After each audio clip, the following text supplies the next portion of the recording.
Hello बच्चों, नमस्कार। कैसे हो आप सभी लोग। तो आज की इस वीडियो के अंदर हम लोग देखेंगे प्री बोर्ड 2024-25 कक्षा 10 विषय मैथमेटिक्स। बेटा ये अभी अभी एग्जाम हुआ है, जो कि आप लोगों के जो हरियाणा बोर्ड है उसके अंदर 24 जनवरी को, 24 नहीं 23 जनवरी को ये एग्जाम हुआ था। और आज मैं इसका आंसर की बना रहा हूँ, क्योंकि जो फाइनल बोर्ड एग्जाम होने वाले हैं उनकी डेट तो आ ही चुकी है। और इसी क्वेश्चन के अंदर से आप लोगों के लगभग 20 से 30 मार्क्स के जो क्वेश्चंस होंगे वो रिपीट होते देखे जाएंगे। ठीक है भाई। तो आप लोग इस क्वेश्चन को अच्छे तरीके से कर ले, अगर खुद पे आता है तो खुद कर ले, और अदरवाइज मैं वीडियो बना ही रहा हूँ, इसको अच्छे से अच्छे प्रकार से जरूर देखें। और अगर आप लोगों का कोई और दोस्त या फिर कोई भी क्लासमेट है तो उनके साथ भी इस वीडियो को जरूर से जरूर शेयर कीजिए। ये हमारे पास में क्वेश्चन है। सबसे पहले हम ऑप्शन टाइप की एक वीडियो बनाएंगे जो कि लगभग 40 मिनट के आसपास की हो जाएगी। और 20 क्वेश्चन होंगे, उनको मैं अच्छे से आप लोगों को समझाऊंगा, किस प्रकार से टैकल करना है ये भी बताऊंगा उसमें, कि किस प्रकार से कभी कभी ऑप्शंस को एलिमिनेट किया जाना चाहिए और कभी कभी हमें प्रॉपर सॉल्व भी करने पड़ेंगे क्वेश्चंस। और स्टार्ट करते हैं वीडियो को। इन्हीं क्वेश्चंस को, ये यहाँ पे वीडियो के जो क्वेश्चंस दे रखे हैं इनके नीचे जगह कम है, इसलिए मैंने इन्हीं क्वेश्चनों को एक दूसरी स्लाइड में किया है, तो वहां पे समझते हैं। ठीक है भाई। वो स्टार्ट करते हैं। क्वेश्चन नंबर 1 क्या कह रहा है, 6, 72 और 120 का एलसीएम ज्ञात कीजिए। तो यहाँ से हम जब भी एलसीएम की बात करते हैं, एलसीएम हमेशा बड़ा नंबर होता है। ठीक है, छोटा नंबर तो कभी भी होता नहीं है। यहाँ पे जो भी छोटे ऑप्शंस है वो तो कैंसल आउट आप कर सकते हो। जब भी बेटा जैसे हम इसका सॉल्यूशन की बात करें, एलसीएम होता है जो वो हमेशा ग्रेटर देन या फिर इक्वल होता है जो भी नंबर्स दे रखे होते हैं। 6, 72 और 120 तीनों नंबरों से या तो उसके बराबर हो सकता है, इन नंबरों में से जो सबसे बड़ा है उन नंबर्स के बराबर। ठीक है, मैक्सिमम लगाना पड़ेगा यहाँ पर इसके बीच में। जो इन तीनों नंबरों में सबसे बड़ा है उससे बड़ा होगा एलसीएम। तो 30 नहीं हो सकता है, 60 भी नहीं हो सकता है। अब 120 हो सकता है या फिर 360 हो सकता है। केवल अगर तुक्का मारने की बात भी आती है तो केवल इन्हीं दो ऑप्शंस में से आप तुक्का मार सकते हो। ठीक है भाई। अब लेकिन इसे सॉल्व करना चाहते हैं तो सॉल्व कर सकते हैं प्रॉपर तरीके से। 6, 72, 120। तो 2 से कैसे देखेंगे, 2 से करेंगे, 2 तिया 6, 2 तिया 6, 2 छिक्के 12 है, और यहाँ पे 60 बार आ जाएगा जब 2 से भाग करेंगे। फिर 3, 18, यहाँ हमारे पास में 30 हो जाएगा बेटा। फिर 2 से देखेंगे तो ये 3 ही का 3 ही रहेगा, ये 9 हो जाएगा, ये 15 हो जाएगा।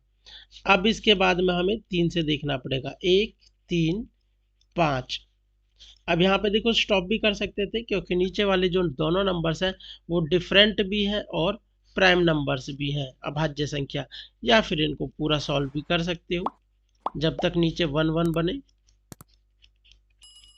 तो अब यहाँ पर जो यहाँ ये नंबर्स दिखाई दे रहे हैं बेटा, इनका हमें गुना करना पड़ता है, बस वही हमारे पास में आंसर हो जाता है। तो 2 की 3 बार गुना है और 3 की 2 बार गुना है, फिर 5 है, तो ये 8 हो जाएगा, ये 9 होगा गुना में 5। तो 8 पंजे तो 40 हो जाएगा, और पीछे का बेटा 9। तो 9 की और 40 की गुना करनी है, 9 एकम 9, 9 चौक 36। इसका आंसर आ गया बेटा 360। ठीक है, ऑप्शन नंबर डी करेक्ट है। अब चलते हैं क्वेश्चन नंबर सेकंड, जो कि ऑप्शन का ही क्वेश्चन है हमारे पास में। तो क्वेश्चन नंबर सेकंड है, निम्नलिखित में से कौन सी संख्या परिमेय संख्या है। तो परिमेय संख्या की बात कर रहा है अभी। तो परिमेय संख्या कौन सी संख्या होती है, वो संख्या जिन्हें हम p अपॉन क्यू की फॉर्म में लिख सकते हैं, उन नंबरों को जहाँ पे q नॉट इक्वल टू 0 होता है। p कॉमा q क्या होते हैं भाई, पूर्णांक होते हैं। ठीक है, ये नंबर्स होते हैं, तो हम इस नंबर को परिमेय संख्या कह सकते हैं। लेकिन एक बात और है, नोट करके लिख सकते हो, यदि वर्गमूल के अंदर, वर्गमूल के अंदर पूर्ण वर्ग संख्या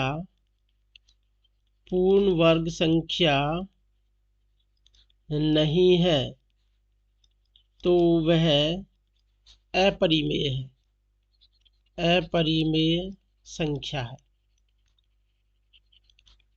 ठीक है बेटा। तो अब बात आती है पूर्ण वर्ग संख्या कौन सी होती है।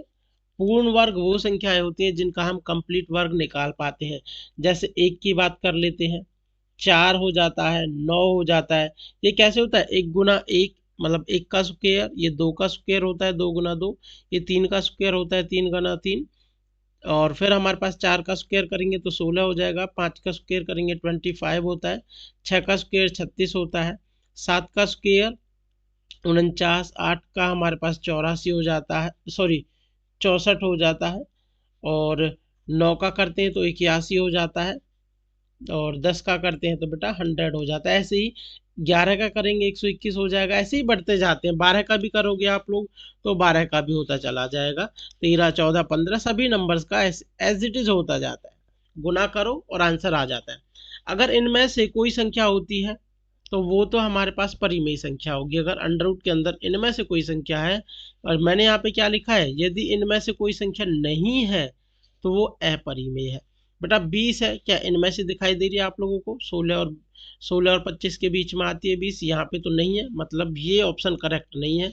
30 की बात करें तो 30 भी नहीं है, वहां से 50 भी नहीं है। ऑप्शन नंबर हमारे पास डी है। जो डी है इसके अंदर 100 लिखा दिख रहा है, और 100 को अंडर रूट 100 को बेटा हम कितना कर सकते हैं, 10 के बराबर कह सकते हैं, और 10 हमारे पास में एक परिमेय संख्या होती है। नेक्स्ट है क्वेश्चन नंबर 3। पूछा हुआ है द्विघात बहुपद एक्स स्क्वायर माइनस 3 के शून्य ज्ञात कीजिए। सॉल्यूशन स्टार्ट करें बेटा। देखो, जो हमारे पास में बहुपद दे रखा है, अगर इसकी बात करें एक्स स्क्वायर प्लस 0x-3, यहाँ पे जो ये वाली टर्म है ये 0 हो चुकी है। अगर हम इसका सिंपली सॉल्यूशन करना चाहें तो वैसे तो हो जाएगा कि ये वाला सॉल्यूशन है बेटा, एक्स स्क्वायर 3 -3 बराबर 0, एक्स स्क्वायर बराबर 3, और x के बराबर आ जाएगा हमारे पास प्लस माइनस अंडर रूट 3। ये तो हमारे पास इसका प्रॉपर सॉल्यूशन है। अगर ऑप्शनों से देखना चाहते हो तो ऑप्शनों से ये भी हो जाता है। हमारे पास में जो सम आएगा दोनों रूट्स का, अल्फा प्लस बीटा आएगा, वो तो बेटा 0 होना चाहिए। एक तो ये होता है, और अल्फा डॉट बीटा दोनों रूट्स की हमारे पास में जो प्रोडक्ट आएगी वो -3 आएगी। ठीक है। तो अब इन दोनों की अगर हम गुना करते हैं तो वो तो -3 आती है, जोड़ेंगे तो 0 आएगा। इन दोनों को जोड़ेंगे तो 0 आएगा, लेकिन गुना -9 आती है, तो ये गलत हो जाता है। ये जोड़ने पर ही गलत हो जा रहा है और गुना करने पे भी गलत हो जाएगा। ऑप्शन नंबर ए ऐसे भी सही हो जाता है, और यहाँ से भी ए ऑप्शन करेक्ट हो जाता है। ठीक है। सॉल्यूशन तो यहाँ से भी कह सकते हैं, और करके किसी भी एक पार्ट को एक तरीके से कर सकते हो आप लोग। ठीक है। अब हम चलते हैं क्वेश्चन नंबर 4 की तरफ बेटा। क्वेश्चन नंबर 4 है द्विघात समीकरण 3x² - 2x + 1/3 का विविध कर ज्ञात कीजिए। विविध कर का मतलब होता है बेटा डिस्क्रीमेंट, इंग्लिश में डी हमें कैलकुलेट करना है। वीडियो को लास्ट तक जरूर देखें और अच्छे से, अगर एक बार में वीडियो समझ नहीं आती है तो बार बार रिपीट करके जरूर देखें। इसी में से आप लोगों के एग्जाम में 30 से 40 मार्क का भी फंस सकता है, 20 से 30 मार्क्स का भी फंस सकता है एग्जाम में। ये बोर्ड से आया हुआ क्वेश्चन होता है ना। मैंने पहले दिखाया भी है ऊपर कौन सा क्वेश्चन था। तो यहाँ पे बेटा जब हम इस इक्वेशन में ए बी सी का मान देखना चाहें तो यहाँ से ए का मान 3 आता है, बी का मान -2 होता है, और सी का मान है 1/3, और डी होता है हमारे पास b² - 4ac। b² का मान -2 का स्क्वायर करेंगे तो 4 हो जाता, 4, ए का मान 3 और सी का मान 1/3। -2 का स्क्वायर 4 करेंगे, ये 3 से 3 कैंसिल आउट हो जाएगा, इधर 4 हो गया। तो बेटा डी का मान ये दोनों घटेंगे तो 0 आ जाएगा। ठीक है। तो यहाँ से हमारे पास में डी का मान हो गया 0। अब चलते हैं क्वेश्चन नंबर 4 की तरफ। यहाँ से ऑप्शन जो डी है वो करेक्ट हो गया है। क्वेश्चन नंबर 5 है AP 10, 7, 4 एंड सो ऑन का 30वां पद ज्ञात कीजिए। बेटा 30वां पद कैलकुलेट करना है सिंपली। A30 की बात करते हैं तो a प्लस 29 डी की बात हो रही है यहाँ पर। ठीक है, इसको अगर हम इक्वेशन 1 डाल दें और जो AP दे रखी है वहां से a बराबर बेटा 10 है, और जब d कैलकुलेट करने की बात आती है तो दूसरे वाले टर्म में से पहला वाला घटा दो, 7 में से 10 घटाएंगे तो माइनस का 3 हो जाएगा। अब A30 वाली इक्वेशन में पुट कर देंगे, a का मान 10 पुट करेंगे और d का मान यहाँ पे जब माइनस का 3 पुट करेंगे तो आगे वाला ये साइन माइनस हो जाएगा, पहले प्लस था या माइनस कर दिया मैंने। ठीक है भाई, 10 ये माइनस इन दोनों की गुना करेंगे तो 3 नाम 27 का 7 का 3 दूनी 6 और 2 8, 87 हुआ, घटाने पे बेटा 77 आंसर आ जाएगा, माइनस का 77। ऑप्शन नंबर सी करेक्ट है। चलते हैं नेक्स्ट क्वेश्चन पे, क्वेश्चन नंबर 6। काफी इजी क्वेश्चन है, जस्ट आप लोगों को याद ही रखना होता है। सभी वृत्त खालिस्तान होते हैं तो सभी वृत्त हमारे पास बेटा समरूप होते हैं। ठीक है, या फिर इंग्लिश में बात करें तो सिमिलर होते हैं। ठीक है भाई, ये समरूप कैसे होते हैं? समरूप उन चीजों को कहा जाता है जो हमारे पास में आकार में, देखो इसका आकार एक ये है एक ये है, आकार में तो छोटे बड़े हैं लेकिन दिखने में बेटा ये सिमिलर है। ठीक है, सिमिलर दिख रहे हैं ना, दिखने में तो आप लोगों को एक जैसे दिख रहे हैं, साइज इनका दोनों का अलग अलग है। साइज की बात कर रहे हैं और माप की बात कर रहे हैं। एक बड़ा होता है एक छोटा होता है, अगर दोनों बराबर साइज के भी होते हैं तो भी वो समरूप होते हैं, और जब बराबर साइज के होते हैं उनको हम क्या भी कह सकते हैं, सर्वांग सम भी कह सकते हैं। लेकिन इसने सभी वृत्तों की बात करी है, क्या सभी वृत्त एक समान साइज के होते हैं? नहीं होते हैं, कोई छोटा होता है कोई बड़ा होता है। तो उसी के अकॉर्डिंग छोटा हो या बड़ा हो या बराबर साइज के हो, उनको समरूप तो जरूर कहेंगे। तो इसको आप लोग डायरेक्ट याद कर सकते हो, ये समरूप होता है। ठीक है भाई, अगर हम समरूप के कुछ और एग्जाम्पल पढ़े तो यहाँ पे आप लोग कर सकते हो। नंबर 1 में जो वर्ग होता है वो भी एक समरूप का ही एग्जाम्पल होता है। एंड सेकंड हम ट्रायंगल की बात करें, वो भी समबाहु त्रिभुज की बात, समबाहु त्रिभुज, ये भी हमारे पास क्या होता है बेटा, समरूप होता है। 6 चैप्टर से ये वाले क्वेश्चंस आ जाते हैं, वर्ग की बात करें या फिर समबाहु त्रिभुज की बात करें। अगर जब हम जो ये वर्ग हो गया या फिर समबाहु त्रिभुज हो गया, ये बेटा पॉलीगन्स है जिनको हम बहुभुज कहते हैं। अगर वो जैसे रेगुलर पॉलीगन्स होते हैं ना, वो सभी हमारे पास सिमिलर होते हैं। रेगुलर पॉलीगन्स भी कह सकते हैं। ठीक है भाई, तो रेगुलर का क्या मतलब होता है, जिसकी सभी साइडें बराबर होती है, उन चीजों को ऐसे याद कर सकते हो। कुछ एग्जांपल्स इसके कुछ और भी पूछ सकता है। तो अब चलते हैं क्वेश्चन नंबर 7 की तरफ। काफी इजी क्वेश्चन है, पूछा हुआ है बिंदुओं 3 2 और -2, -3 के बीच की दूरी क्या है? इनके बीच की बेटा हमें सिंपली दूरी कैलकुलेट करनी है, क्या आने वाली है सॉल्यूशन। तो डिस्टेंस फॉर्म, जब हमें पॉइंट दे रखे होते हैं तो डिस्टेंस फॉर्मूला से दूरी कैलकुलेट कर देते हैं। लाइक ए, अगर ये पहला वाले पॉइंट को ए माने और दूसरे वाले पॉइंट को बी माने, तो ए बी हमारे पास हो जाता है बेटा अंडर द रूट दूसरे वाले पॉइंट का x2 माइनस x1। x2 क्या है यहाँ पर 2 -3 का होल स्क्वायर प्लस -3 -2 का होल स्क्वायर। अब बेटा -2 और -3 ये माइनस का 5 हो जाएगा, इसका होल स्क्वायर करेंगे, और ये भी ऐसे ही माइनस का 5 हो जाएगा, इसका होल स्क्वायर कर देंगे। अंडर द रूट ये 5 का स्क्वायर, -5 का करो या 5 का करो, स्क्वायर करोगे तो 25 आता है, प्लस में इधर भी 25 हो जाएगा, दोनों को ऐड करेंगे तो हमारे पास कितना आ जाएगा, 50 आ जाएगा। ठीक है भाई, अंडर रूट 50, तो आंसर हमारे पास में बी है। नेक्स्ट क्वेश्चन है क्वेश्चन नंबर 8। काफी अच्छा क्वेश्चन है, इजी क्वेश्चन है, एग्जाम में आ भी सकता है। डिट्टो ये जो ट्रिग्नोमेट्री का चैप्टर है एक्सरसाइज 8.2 वहां से उठा के डायरेक्ट ले दिया गया है। क्या बोला हुआ है, साइन 2a बराबर 2 साइन a तब सत्य होता है जबकि a बराबर होगा।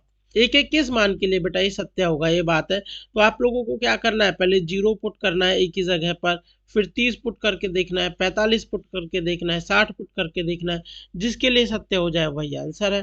पहले 0 ही पुट करेंगे, तो जब हम 0 पुट करेंगे तो ये साइन 2 इंटू 0 तो 0 हो जाएगा। साइन 0 का मान बेटा 0 होता है। टेबल को याद जरूर कर ले, काफी इंपॉर्टेंट टेबल है, आगे भी काम आएगी जब क्वेश्चंस को देखेंगे। और जब a हमारे पास 0 डिग्री है इसकी बात कर रहे हैं बेटा, और जब ये इसको देखें तो 2 साइन 0, ये 0, 2 इंटू 0 बराबर 0। देखो भाई ये दोनों चीजें बराबर हुई कि नहीं 0 के लिए, यही पूछ रहा था किसके लिए बराबर हो जाएंगी। तो ए ऑप्शन तो करेक्ट हो ही गया है। अब बाकी के जब हम बी ऑप्शन की बात करते हैं, इफ जो ए हमारे पास 30 डिग्री है तो साइन बेटा 60 कितना हो जाता है, √3/2। और 2 साइन 30 की बात करें तो बेटा ये 2 इंटू साइन 30 का मान होता है बेटा 1/2, ये 1 के बराबर। तो ये चीजें तो बराबर नहीं है। ऐसे ही ये तो ए ऑप्शन की बात हो रही है, ये बी ऑप्शन की बात हुई थी। अब सी ऑप्शन की बात 45 की बात कर लेते हैं, तो साइन 45 गुना 2 करेंगे तो बेटा 90 हो जाएगा। ठीक है, तो साइन 90 का मान 1 होता है। 2 इंटू साइन 45 की बात करें तो 2 इंटू साइन 45 का मान होता है बेटा 1/√2, ये √2 के बराबर हुआ। ये दोनों भी बराबर नहीं है। ऐसे ही आप लोग जब डी को करोगे तो वो भी बराबर नहीं आएगा। एक साइन 120 हो जाएगा और एक हो जाएगा 2 साइन 60, ये दोनों भी बेटा बराबर नहीं होंगे। ठीक है, आप लोगों का जब ऑप्शन ए करेक्ट हो गया है तो वही आप लोगों का ठीक है। अब चलते हैं नेक्स्ट क्वेश्चन पे, क्वेश्चन नंबर 9। क्वेश्चन नंबर 9 बेटा मैंने पहले भी कई बार समझा दिया है। ये क्वेश्चन जो पहले वाले ऑप्शन टाइप क्वेश्चन बताए थे वहां पे कई बार समझाया है। 9 sex square a minus 10 a, sorry 9 sex square a minus 9 10 square a बराबर होगा। तो सिंपली जो मल्टीप्लाई में है इन दोनों के में वही इसका आंसर आता है। और वो क्यों आता है, कैसे आता है, ये मैंने बताया था। 9 इन दोनों में से अगर हम कॉमन लेते हैं तो ये बनता है बेटा sex square a minus 10 square a। अब sex square a minus 10 square a ये हमें पता है, एक फॉर्मूला होता है, ट्रिग्नोमेट्रिक आइडेंटिटी कह सकते हैं इनको, ये 1 के बराबर होता है। और 9 की और 1 की गुना करते हैं तो वो 9 ही आता है। ठीक है भाई, ऐसे इसका आंसर हमारे पास 9 है। अब नेक्स्ट क्वेश्चन की तरफ चलते हैं, क्वेश्चन नंबर 10। यदि कॉट ए बराबर 8/15 है तो साइन ए का मान क्या होगा। बेटा सबसे पहले तो हमें पता होना चाहिए जो साइन ए है वो हमेशा 1 से छोटा होता है और -1 से बड़ा होता है। तो जो भी हमारे पास में 1 से बड़ा होगा, मतलब जिसका भी अंश बड़ा हो जाएगा हर से, वो चीज बड़ी हो जाएगी। मैंने कई बार बताया, प्रोबेबिलिटी समझा रहा था जब उस टॉपिक के अंदर ऑप्शन टाइप वाले में। जैसे कोई क्वेश्चन होता है, मतलब भिन्न को लिखते हैं हम अंश बटे हर, इस टाइप से।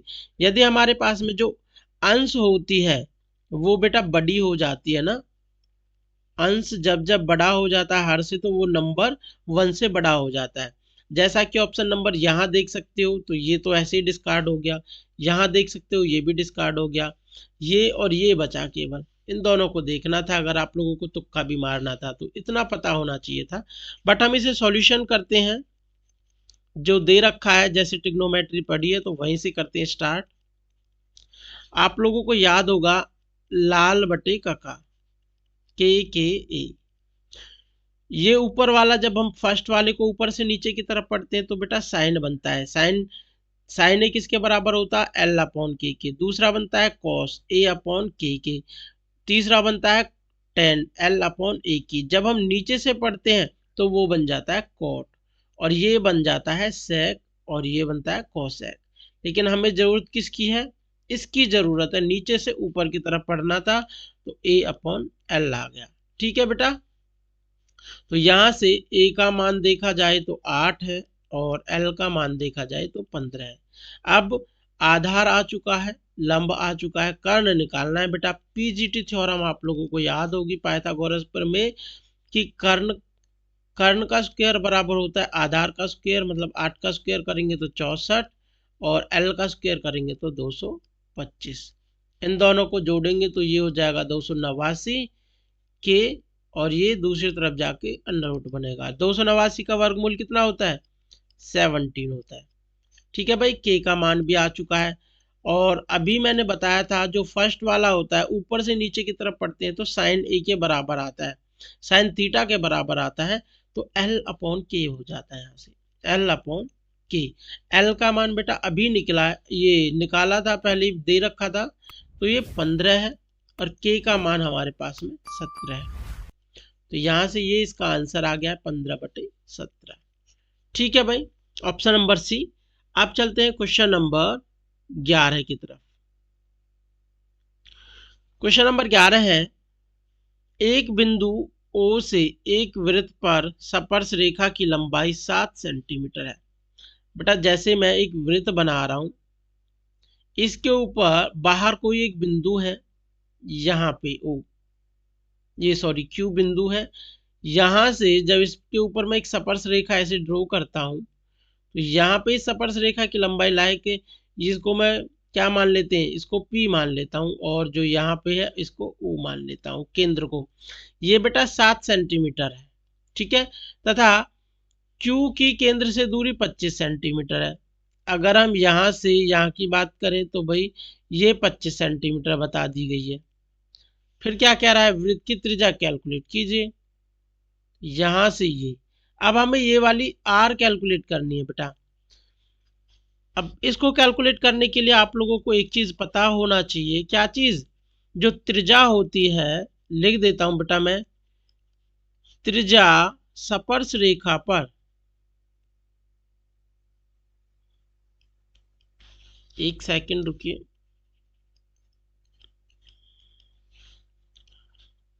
त्रिज्या स्पर्श रेखा, स्पर्श रेखा पर लंब होती है। ठीक है बेटा, लंब होती है। मैथमेटिकल टर्म में बात करें तो देखो ये ओपी है, जो यही तो त्रिज्या है, तो ओपी परपेंडिकुलर हो जाएगी किस पे, ये क्यूपी पे। ठीक है, तो ये बात होती है, जैसे ही लंब हो जाती है, जैसे ही कोई ट्रायंगल के अंदर एक कोण 90 डिग्री का बनता है, तो हम वहां पे पीजीटी थ्योरम अप्लाई कर देते हैं। पीजीटी थ्योरम क्या कहती है भाई, कर्ण का स्क्वायर बराबर होता है आधार का स्क्वायर प्लस लंब का स्क्वायर। जो नीचे वाला है उसको हम आधार कह सकते हैं, लेकिन जो 90 डिग्री के सामने वाला कौन बनता है ना बेटा, उसको हम कर्ण ही कहते हैं। और हमें आधार आ चुका ये 7 सेंटीमीटर, कर्ण के आ चुका 25, तो निकालना क्या है, एल। तो यहाँ पे 25 का स्क्वायर करेंगे बराबर ए आधार का स्क्वायर करेंगे तो 7 का स्क्वायर प्लस एल का स्क्वायर। 25 का स्क्वायर करेंगे बेटा, ये आ जाएगा 625। ये 7 का स्क्वायर दूसरी तरफ आएगा तो माइनस में बनेगा 49 बराबर एल का स्क्वायर। इन दोनों को घटाएंगे तो ये आ जाएगा 576। एल का स्क्वायर आएगा, जो स्क्वायर है बेटा वो दूसरी तरफ जाके वर्गमूल बनता है। ठीक है, तो 576 को सॉल्व करें तो ये आ जाता है 24। ठीक है भाई, तो यहां से एल बराबर आ जाता है बेटा 24 सेंटीमीटर। तो एल हमारे पास क्या बताया था, ये वाला लंब बताया था मैंने, तो आर हमारे पास कितनी आ चुकी है, 24 सेंटीमीटर। ठीक है बेटा, तो ऑप्शन नंबर हमारे पास में जो डी है वो करेक्ट हो गया है। आशा करता हूं आप लोगों को समझ आ गया होगा। अगर ये वर्गमूल जो 25 का स्क्वायर कितना होता है, 7 का स्क्वायर कितना होता है, फिर 576 किसका वर्गमूल होता है बेटा, अगर आप लोगों को लगभग 25-30 तक याद है तो काफी इजीली इन चीजों को सॉल्व कर पाओगे, है ना। चलते हैं नेक्स्ट क्वेश्चन की तरफ। क्वेश्चन नंबर 12 क्या दे रखा है, वृत्त के बाहर स्थित बिंदु से कितनी स्पर्श रेखाएं खींची जा सकती हैं। मोस्ट इंपोर्टेंट है, इससे मैं 3 क्वेश्चन आप लोगों को बताने वाला हूं। सबसे पहला, अगर वृत्त के बाहर स्थित कोई बिंदु है तो बेटा यहां से मैं इस पे कितनी स्पर्श रेखाएं खींच सकता हूं, आप लोग खुद भी देख सकते हो। ये 2 ही स्पर्श रेखाएं मैं यहां से खींच सकता हूं जो वृत्त को यहाँ टच कर रही है। इसके अलावा मैं यहां से खींचना चाहूं तो ये तो नहीं बनेगी, ये तो छेदक रेखा बन जाएगी। बाहर स्थित बिंदु से बेटा कितनी खींच सकते हैं, केवल 2 खींच सकते हैं। कितनी खींच सकते हैं, 2। ठीक है। अगर हमारे पास में कोई बिंदु वृत्त के ऊपर स्थित है तो कितनी खींच सकते हैं, इस बिंदु से जाने वाली बेटा एक ही खींची जा सकती है, क्योंकि अगर दूसरी ऐसे इसके अलावा कोई खींचने की कोशिश करेंगे तो वो छेदक रेखा बन जाती है। ठीक है। इस केस में केवल एक खींच सकते हैं जब ऑन द सर्कल हो जाती है बात। ये बाह्य बिंदु के लिए है, अगर बाहर स्थित बिंदु होगा तब के लिए ये है। वृत्त के ऊपर के लिए, वृत्त के ऊपर अगर कोई बिंदु है तो बेटा एक बनेगी। और थर्ड एंड लास्ट की बात करें, अगर वृत्त के अंदर कोई बिंदु है तो बेटा एक भी नहीं बनेंगी, कितनी बनेंगी, 0 बनेंगी वृत्त के अंदर की बात करें तो। ठीक है।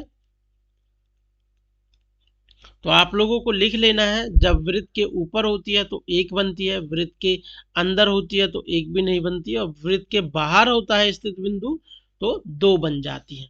अंदर से आते आते 0 1 2 ऐसे हो जाता है। ठीक है। अब चलते हैं क्वेश्चन नंबर 13 की तरफ। काफी अच्छा क्वेश्चन है, इजी भी है, कोई टफ क्वेश्चन नहीं है। बोला हुआ है एक वृत्त का क्षेत्रफल ज्ञात कीजिए जिसकी परिधि 22 सेंटीमीटर है। बेटा परिधि कितनी दे रखी है, 22 सेंटीमीटर। सॉल्यूशन स्टार्ट करें, बाकी कुछ चीज हमें लिखनी नहीं है, सिंपल परिधि जो चीज दे रखी है उसका फॉर्मूला हमेशा लगाना आना चाहिए आपको।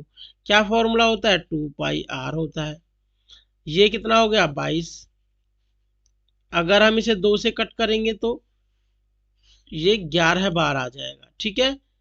पाई आर बराबर 11, आर का मान निकालना था, 11 बटे पाई भी लिख सकते हैं बेटा, और पाई का मान भी लगा सकते हैं, यहाँ पर इतना भी लिख सकते हैं, कोई प्रॉब्लम नहीं है।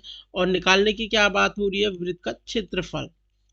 तो क्षेत्रफल की बात करें तो आ जाता है पाई आर स्क्वायर।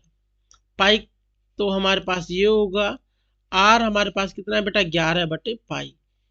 आर स्क्वायर है तो इसकी 11 बटे पाई की 2 बार गुना करेंगे, एक पाई से एक पाई कैंसल आउट हो जाएगा। अब 11 गुना 11 बटे पाई का मान बेटा 22 बटे 7, जो नीचे वाला 7 आएगा वो घूम के ऊपर ही आने वाला है। ठीक है। कट करेंगे, 11 कम 11, 11 दूनी 22, ऊपर बचा 77 बटे 2। ठीक है भाई। तो इससे इसको जब हम डिवाइड करेंगे तो ये आएगा 38.5 सेंटीमीटर स्क्वायर। कौन सा ऑप्शन करेक्ट हुआ बेटा, ऑप्शन नंबर सेकंड। चलते हैं नेक्स्ट क्वेश्चन की तरफ। इसी टाइप का बेटा, इसी कंडीशन को यूज करते हुए आप लोगों का आगे क्वेश्चन है एक 2 नंबर में मिलेगा, उसे भी देखेंगे हम, है ना, उसे प्रॉपर तरीके से सॉल्व करेंगे। अब हमारे पास है क्वेश्चन नंबर 14। त्रिज्या आर वाले एक वृत्त के कोण P डिग्रियों में दे रखा है बेटा, P वाले त्रिज्यखंड का क्षेत्रफल ज्ञात कीजिए। तो सॉल्यूशन में हमें पता है त्रिज्यखंड का क्या फॉर्मूला होता है। त्रिज्यखंड के जब फॉर्मूले की बात करते हैं तो बेटा आता है theta upon 360, theta upon 360 pi r square. ठीक है, ये चीज होती है। अब हमारे पास में थीटा की जगह क्या दे रखा है बेटा, पी दे रखा है, तो हम पी रखेंगे 360 पाई आर स्क्वायर। मतलब अब हमें ऑप्शनों से देखना पड़ेगा, जहां पाई आर स्क्वायर नहीं है वो तो काट ही देंगे। यहाँ पे पाई आर स्क्वायर नहीं है, 2 पाई आर है तो ये भी कैंसिल आउट, ये है तो ये भी कैंसिल आउट। बेटा यहाँ पाई आर स्क्वायर है, ये ऊपर पावर चढ़ी हुई है, ठीक है ना, ये ऐसे है, यहाँ भी है हमारे पास में और यहाँ भी पाई आर स्क्वायर है। तो अब इन दोनों में से देखना पड़ेगा कौन सा है। अब देखो यहाँ पाई आर स्क्वायर तो है, पाई आर स्क्वायर है, पी भी है, पी भी है, लेकिन 180 है बेटा, यहाँ 360 होना चाहिए था, ये गलत। तो बाकी का बचा ऑप्शन तो करेक्ट होने वाला है, लेकिन देख लेते हैं यहाँ बेटा पाई आर स्क्वायर है, यहाँ पी है, वहां भी दे रखा है, ऊपर देख सकते हो। यहाँ 720 है बटे में, लेकिन यहाँ 360 है, लेकिन यहाँ 2 भी दिख रहा है बेटा। जब इस चीज को हम इससे कट करेंगे तो ये 360 में ही कन्वर्ट होने वाला है। ठीक है, आशा करता हूं समझ आ गया होगा। या फिर अगर मैं इसमें 2 की गुना कर देता हूं और 2 से ही भाग करता हूं, 2 से भाग करेंगे तो बेटा 2 की नीचे वाले में गुना हो जाएगी, 720 बनेगा, और यहां बनेगा 2 पाई आर स्क्वायर। ऐसे भी कह सकते हैं, ऑप्शन नंबर डी करेक्ट है। चलते हैं नेक्स्ट क्वेश्चन, क्वेश्चन नंबर 15। पूछा हुआ है शंकु के आयतन का सूत्र क्या है। अब आयतन का सूत्र क्या होता है बेटा, 1/3 पाई आर स्क्वायर एच होता है। ऐसे ही ये शंकु के बारे में पूछा हुआ है। अगर बेलन की बात करें तो क्या सूत्र होता है, बेलन का सूत्र क्या हो जाता है, आयतन की बात कर रहे हैं बेटा, तो पाई आर स्क्वायर एच हो जाता है। ठीक है, ये बेलन का आयतन हो जाता है। ऐसे ही हम गोले के आयतन की बात करें तो, गोले के आयतन की बात करते हैं तो बेटा 4/3 पाई आर क्यूब हो जाता है। ठीक है, और ऐसे ही हम घन की बात करें बेटा तो उसमें साइड की क्यूब हो जाती है, भुजा की पावर 3। ठीक है, और घनाभ की बात करें बेटा, जो तीनों साइड होती हैं उन तीनों की गुना हो जाती है, LBH। ये सारी चीजें आयतन की बात हो रही है।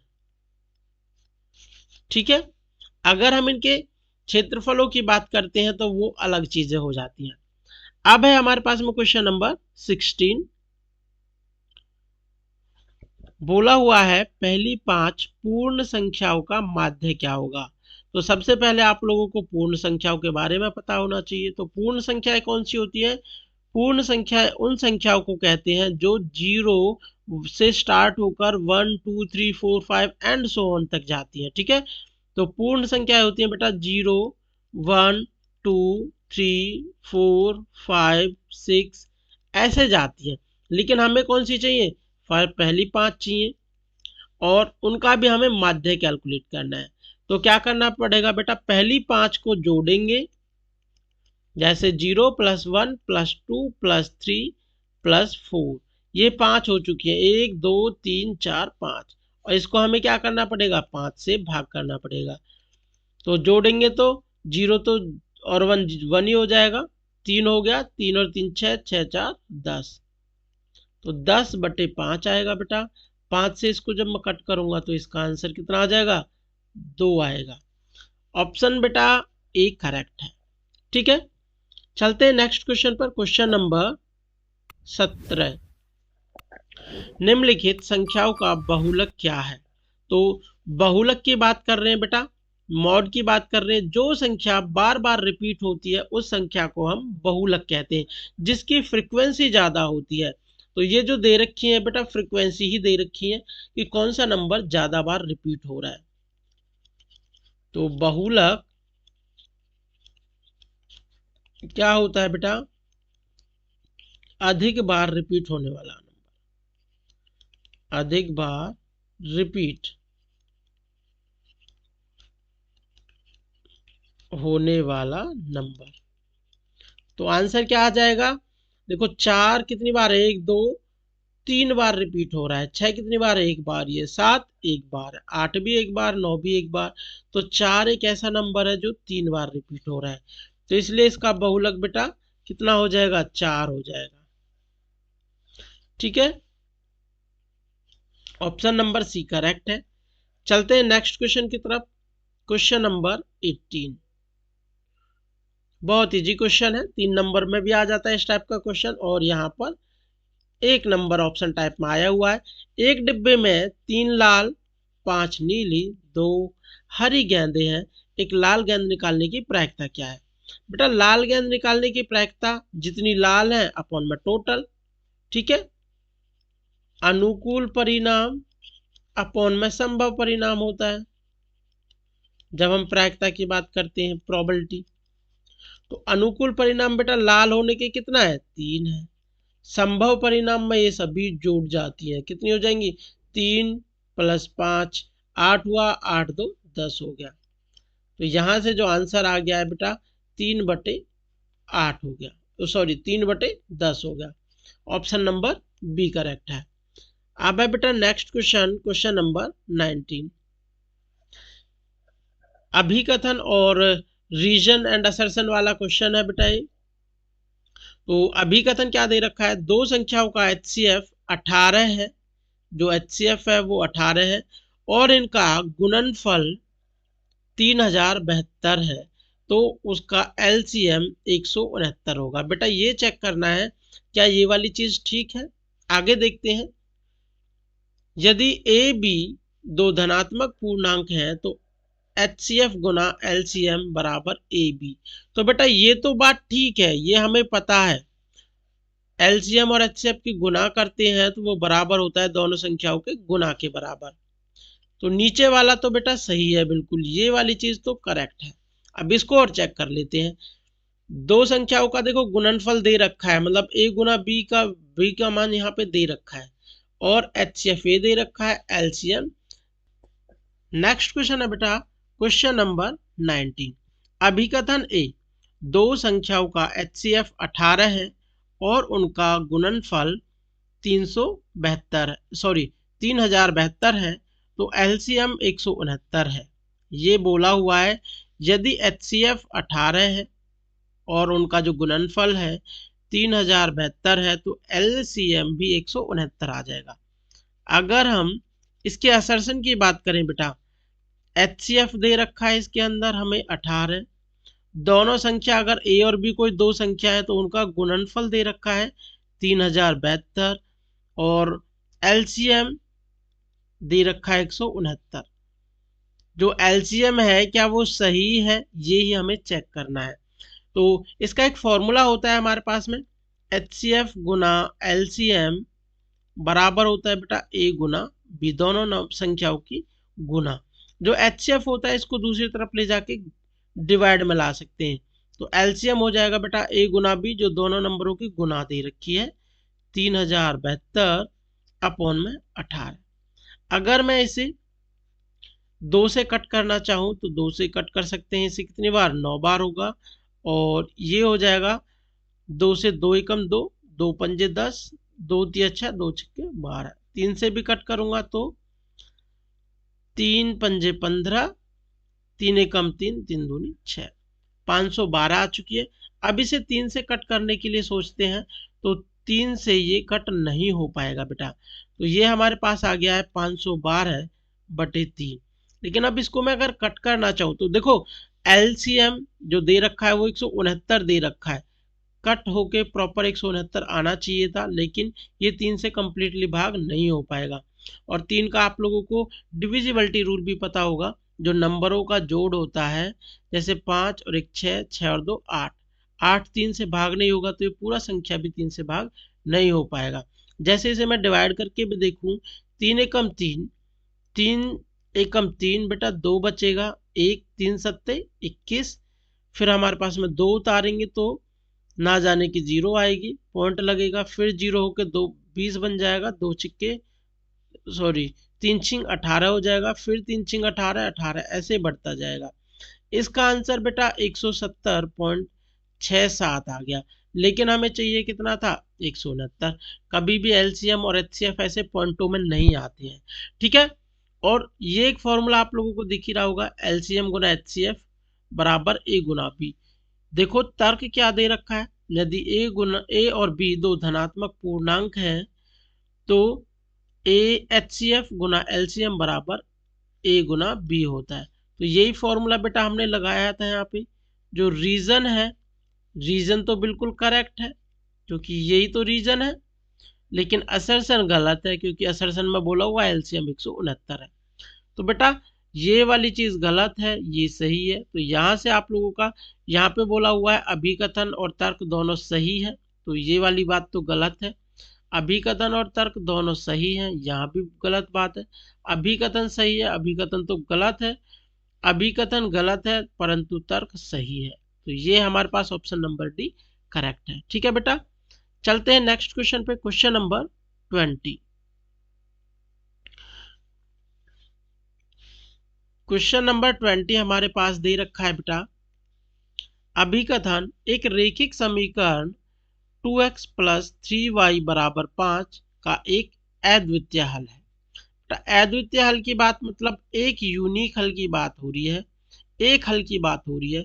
जब हमारे पास में रैखिक समीकरण होता है और एक होता है तो देख सकते हो यहाँ पे एक ही रैखिक समीकरण है और इसका जो चर है बेटा एक से अधिक है। जितनी इक्वेशन दे रखी हो उनसे ज्यादा अगर हमारे पास में चर दे रखे होते हैं तो उनके हमेशा अनेक हल तो जरूर निकलते हैं। ठीक है भाई, तो इस कंडीशन में इसने बोला हुआ है एक हल है, लेकिन हमें पता चल गया हल कितने हैं इसके, अनेक हल, अनेक हल है बेटा। ठीक है, तो ये वाली कंडीशन तो गलत हो चुकी। फिर कह रहा है दो चरों वाले रैखिक समीकरण के अपरिमित रूप से अनेक हल होते हैं। ये वाली बात भी सही है, क्योंकि दो चर हैं हमारे पास में और एक वेरिएबल है तो अनेक हल तो होंगे ही। तो ये वाली कंडीशन बिल्कुल करेक्ट है बेटा। सेम वही है, अभिकथन गलत है और जो तर्क है वो सही है। तो यहां से हमारे पास में ऑप्शन नंबर डी ही करेक्ट है। आप लोगों को ये याद भी रखना है, जो हमारे पास में एक अद्वितीय हल बोला हुआ ये नहीं, अनेक हल होंगे। अगर ये इसकी जगह दे देता तो ये करेक्ट हो जाता और ऐसे ही हमारे पास में यहाँ पे इसका रीजन हो जाता। ठीक है भाई, अगर हमारे पास में रैखिक समीकरणों का युग्म होता है, दो इक्वेशन होती बेटा, अगर दो इक्वेशन होती गिवन और टू ही वेरिएबल होते, टू वेरिएबल मतलब दो ही चर होते, दो ही इक्वेशन होते, जैसा कि हमारे पास इक्वेशन जो चैप्टर नंबर 3 है वहां पे होता है। तो वहां पे बेटा एक तो जीरो हल होता है जिसको हम कोई हल नहीं है भी कहते हैं ना, कोई हल नहीं है। 3rd चैप्टर के अंदर केवल यही चीज होती है कि जीरो कोई हल नहीं है, या फिर एक निकलता है एक अद्वितीय हल, अद्वितीय हल है, एक हल भी कह सकते हैं, या फिर होता है इनफाइनाइट मतलब अनेक हल की श्रेणी में आते हैं बेटा 3rd वाले। ठीक है, ये तीन ही कंडीशन होती हैं। इनके अलावा अगर कहीं ऑप्शन में आपको दिखे कि भाई दो हल है, तीन हल है, पांच हल है, तो वो सारे क्वेश्चंस ऐसे ही दिए होते हैं, तो उनको तो हमें डायरेक्ट ही एलिमिनेट करना है, कभी भी उनको करेक्ट तो करके चलना नहीं है। ठीक है बेटा, आशा करता हूं ये वीडियो लेक्चर आप लोगों को पसंद आया होगा। इसके बाद में जो अगले क्वेश्चंस होंगे उनको हम नेक्स्ट पार्ट के अंदर देखेंगे। तो मिलते हैं नेक्स्ट वीडियो में। Thank you, take care, bye bye. अपने दोस्तों के साथ इसे जरूर शेयर कीजिए एंड बेल आइकन को प्रेस